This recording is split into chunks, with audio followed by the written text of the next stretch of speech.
নমস্কার দর্শক বন্ধুরা, স্বাগতম কেপিপি স্পোর্টস পালসে।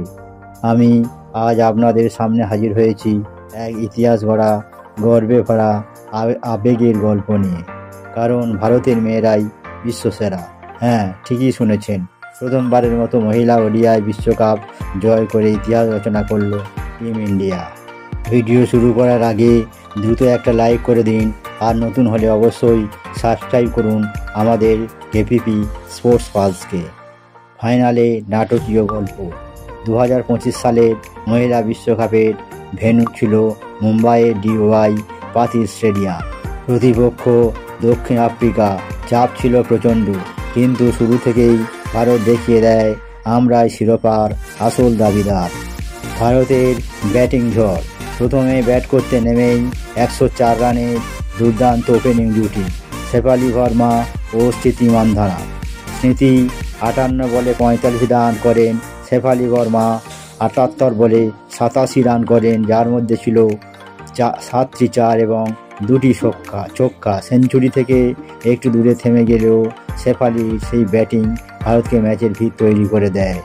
মাঝে কিছুটা ধীরগতির হলেও জেমিমা করেন 37 বলে 24 রান, হরমনপ্রীত কৌর করেন 29 বলে 20 রান, রিচা ঘোষ করেন 34 রান, আমনজোত 14 বলে 12 রান করেন। আর তারপরে এলেন দীপ্তি শর্মা, দুর্দান্ত 58 রান। আর পরে বোলিংয়েও চমক। মোট স্কোর 50 ওভারে 7 উইকেটে 298 রান। দীপ্তির বলের তাণ্ডব। রান তাড়া করতে নেমে দক্ষিণ আফ্রিকা শুরুতে লড়াই করেছিল। ব্রিটস 35 বলে 23 রান করেন, সুনেলুস 35 রান করেন, সিনালো জাফা 16 করেন, কিন্তু ভারতের বোলিং আক্রমণের সামনে দাঁড়িয়ে থাকতে পারল না প্রোটিয়ার ব্যাটাররা। দুর্দান্ত সেঞ্চুরি করেও ব্যর্থ দক্ষিণ আফ্রিকার অধিনায়ক লারা ওলভার্ড। তিনি 98 বলে 101 রান করেন। তারপরেই শুরু হয় দীপ্তি ম্যাজিক। দীপ্তি শর্মা 5 উইকেট নেন। আমনজোতের অসাধারণ ক্যাচ যা স্টেডিয়ামকে কাঁপিয়ে তোলে।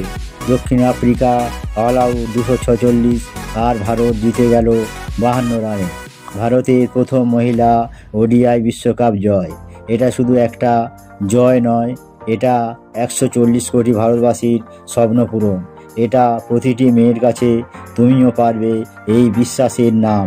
হার না মানা লড়াকু ভারতীয় নারীরা আজ পুরো বিশ্বকে জানিয়েছে, ওমেন ইন ব্লু মানেই গর্ব, মানেই শক্তি। বন্ধুরা, আজকের ভিডিও যদি আপনাদের ভালো লেগে থাকে একটা লাইক করে দিন, কমেন্টে লিখুন আপনার সেরা প্লেয়ারকে, শেয়ার করুন বন্ধুদের সাথে, আর অবশ্যই সাবস্ক্রাইব করুন কেপিপি স্পোর্টস পালসকে, কারণ এখানে পাবেন প্রতিদিনের সর্বশেষ স্পোর্টস আপডেট। আজ এখানেই শেষ করছি। জয় হোক ভারত। ধন্যবাদ। আবার দেখা হবে নতুন ভিডিওতে।